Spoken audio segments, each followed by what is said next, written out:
Assalamualaikum warahmatullahi wabarakatuh. Pak Presiden, Nugroho F. Yudo, Didik Supriyanto, dan saya Haris Jauhari. Kami mengkhawatirkan beberapa hal tentang Pak Presiden. Kami membicarakan bahwa banyak isu yang kemudian sampai ke Pak Presiden yang mungkin perlu kami imbangi dengan pemikiran-pemikiran yang berbeda. Selama ini kan orang mengatakan bahwa yang salahnya pemerintah itu adalah salah dalam mengkomunikasikan sesuatu. Jadi yang harus dibenerin, ini dia bilang ke Presiden nih, komunikasi pemerintah yang harus dibenerin. Gue pikir ini orang-orang yang cari kerjaan, Ji. Kita kan nggak memerlukan pekerjaan kan, supaya dia di-hire oleh Presiden gitu kan. Ya, Presiden kan juga udah bilang mau memperbaiki komunikasi. Iya. Ya tapi yang salah menurut lu komunikasinya atau barangnya? Ya itu masalahnya. Apa masalahnya? Masalahnya kadang-kadang Ya lo nggak apa-apa, lu terbuka ya. Komunikasikan itu juga nggak cukup jelas banget sehingga jangan tedeng aling-aling, nggak bagus. Misalnya Panglima TNI nggak tahu, mungkin dia mau mengkomunikasikan bahwa prajurit TNI itu belum Sejahtera. Gaji nggak cukup. Oke. Tapi dia menyebutnya prajurit saya sampai menjadi tukang ojek dan jualan makanan. Maka solusinya? Maka solusinya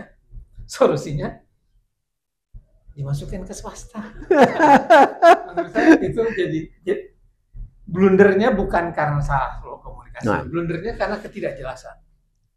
Ketidakjelasan tentara harus ngapain, apa yang dimaksud bisnis tentara. Gitu.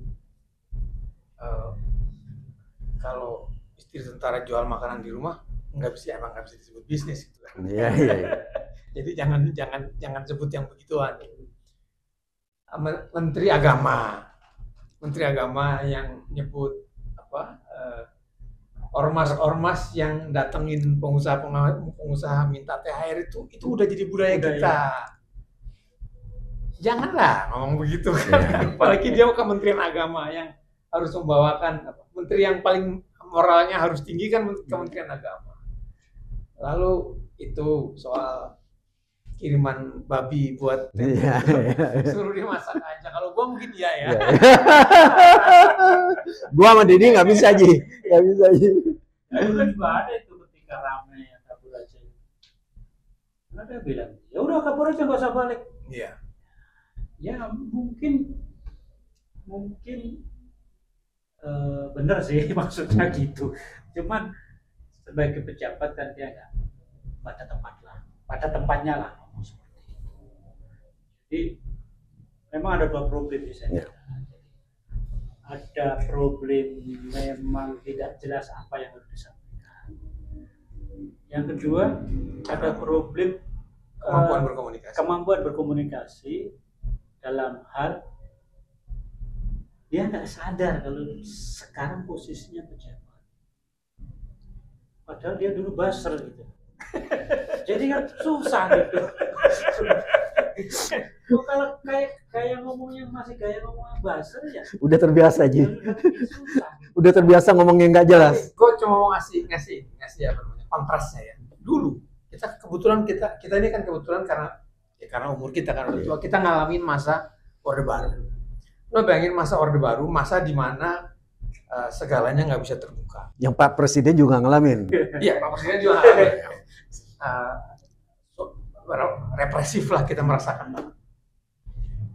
Tapi ketika itu kita, dan mungkin memang satu-satunya di dalam sejarah pemerintahan kita satu-satunya, kita punya menteri penerangan yang namanya Harmoko. Lepas dari kontroversi yang dia bikin, lepas bahwa dari dia banyak orang juga enak dengan gayanya ya. Menurut petunjuk Bapak Presiden kayak gitu enak sama. Tapi pemerintah mengambil prakarsa komunikasi. Jadi prakarsa diambil sama pemerintah. Dan bahasanya sama, yang keluar dari Harmoko itu ya mau nggak mau yang lain ya dia harus membenarkan.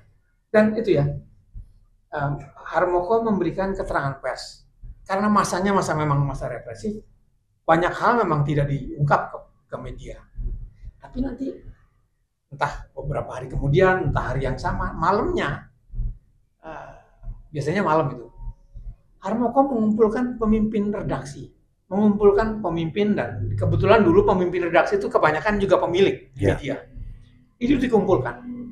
Di situ Harmoko belak-belakan membeberkan apa sebenarnya yang terjadi. Ini yang kemarin gue bilang. Jadi media itu walaupun memberitakannya sedikit, tapi awak media, pemimpin-pemimpin redaksinya, pimpinan-pimpinan media tahu duduknya soal.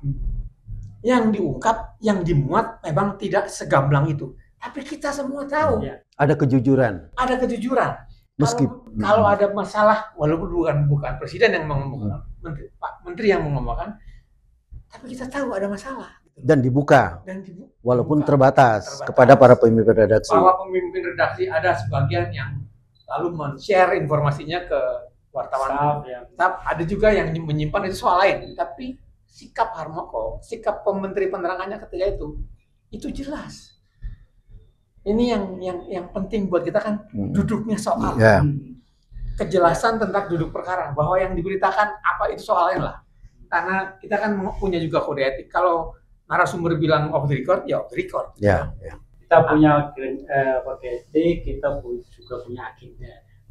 Agenda dalam arti media itu kan setiap kali mau terbit kan dia rapat dulu, rapat redaksi, perencanaan, budgeting itu kalau dicetak. Memang problemnya sekarang itu nggak ada. Jadi berita itu mengalir begitu aja. Dan itu juga ini konsekuensi dari teknologi juga. Itu jadi bayangkan kalau di .com diperlakukan seperti dulu, rapat dulu, ini leadnya apa. Jadi bedanya kira-kira di masa itu banyak orang tidak tahu, tapi ada sedikit orang yang tahu duduk perkara. Kalau sekarang semua nggak tahu.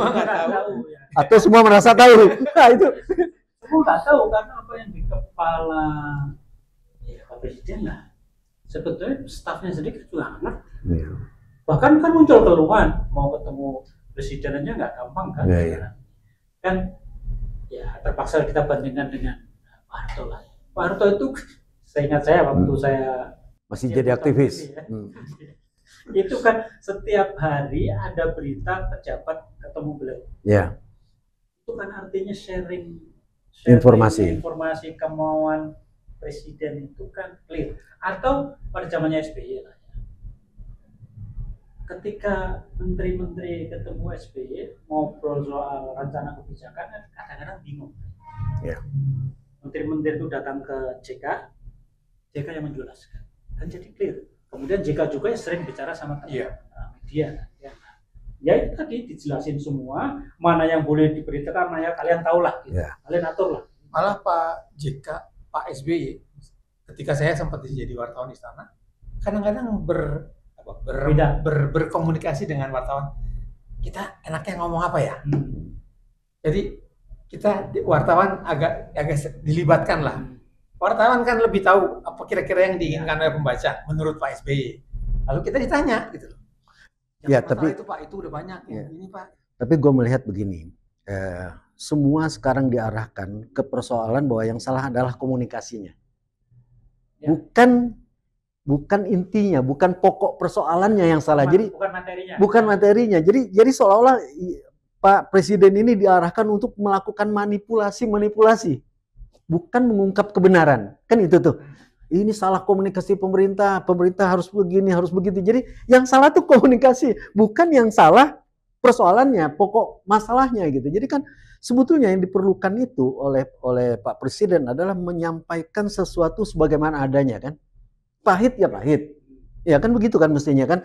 Kalau persoalannya benar, soal penyampaian kan jadi mudah.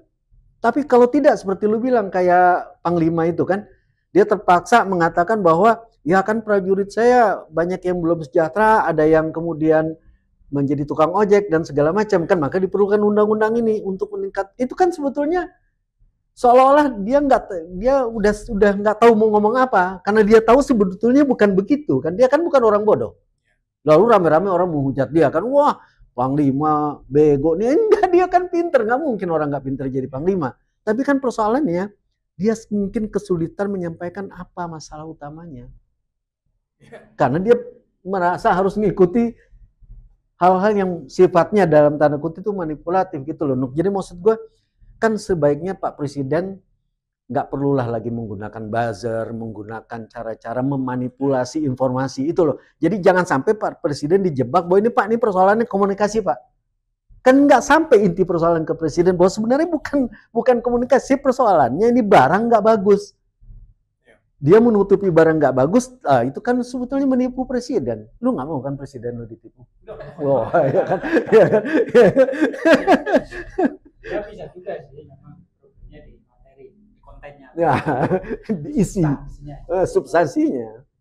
Ya kalau itu memang pokok masalahnya, ya itu PR besar buat Presiden dan menteri-menterinya. Ya pokoknya kita udah sampaikanlah ini. Terima kasih. Semoga ini semua bermanfaat. Wabillahi taufiq wal hidayah. Wassalamualaikum warahmatullahi wabarakatuh.